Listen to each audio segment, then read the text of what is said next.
Is this the best holiday on the face of the planet? Could be. What's cracking, my fellow travelers? Today I'm going to be talking to you about Songkran. And for those of you unfamiliar with this holiday, basically every year in early to mid-April, the people of Thailand get together and engage in this ridiculously large water fight. And yeah, I guess you could say that it's a pretty good time. For 3 days straight, I couldn't go anywhere without getting in a water fight with a complete stranger. It didn't matter if I was browsing the snack aisle at a local 7-Eleven, sitting down to eat at a restaurant, or just trying to get a tuk-tuk from point A to point B. Without fail, there was always someone there with a water gun, and they weren't afraid to use it. And that's what I love about Songkran.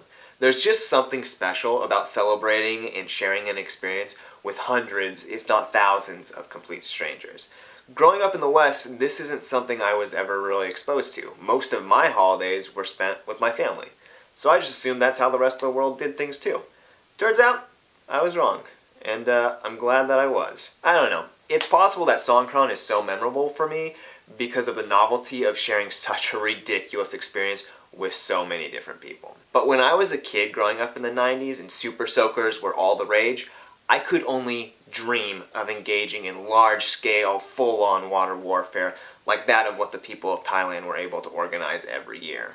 So when I discovered that my silly childhood dream not only existed, but actually far exceeded even my most wild dreams from all those years ago, let's just say that it made my inner child very happy. And generally speaking, if there's anything out there in the world that you can find that makes your inner child happy, it's probably worth doing.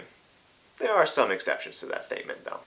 You know, eating ice cream for breakfast, not as great as my 5-year-old self hyped it up to be.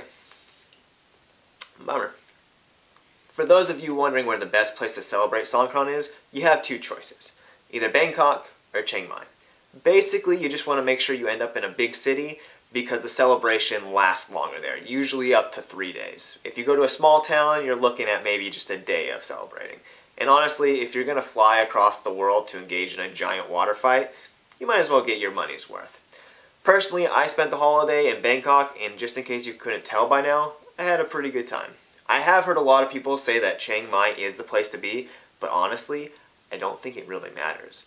As long as you engage in this holiday, I think you're going to have a pretty hard time not enjoying yourself. There is one potential problem I could see people having with Songkran though, and that would arise from this white chalky stuff that people put on each other.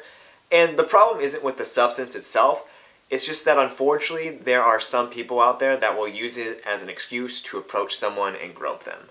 Obviously this is going to be more of a problem for female travelers, but it does happen to guys. Like someone just ran up to me and just like that, my personal space was violated. But it didn't really put a dampen on my mood. Get it? Because is using dad jokes when talking about sexual assault a bad idea? Just asking for a friend. So final thoughts? Well, if you're planning a trip to Thailand, it would be in your best interest to show up sometime in April so that you can experience Songkran. It's personally my favorite holiday/festival in the world, and I feel pretty confident that most people will feel the same way once they've experienced it. Anyways, that's going to do it for me today. And remember, until next time, wetter is better. And if you don't understand that reference, go look up some classic Super Soaker commercials. Alright, bye.